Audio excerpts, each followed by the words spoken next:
In the previous video, we discussed a case with severe TR leading to prominent CV wave on JVP. However, it is possible that a patient has severe TR with normal JVP. A 25-year-old asymptomatic female was referred for incidental detection of a murmur. She has a history of normal vaginal delivery 5 years back, and examination was normal except for a grade 2 by 6 early systolic murmur in the left parasternal area.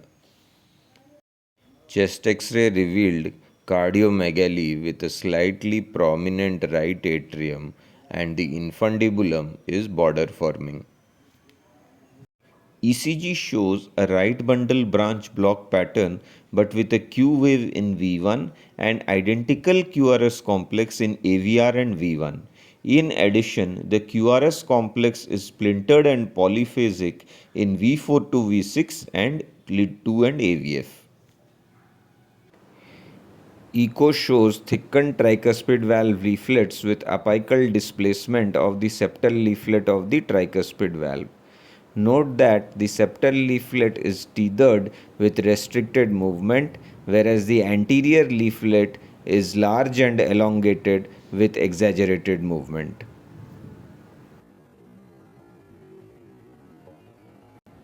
Color Doppler shows severe TR, and this, along with the atrialized portion of the RV above the tricuspid valve, leads to RA dilatation.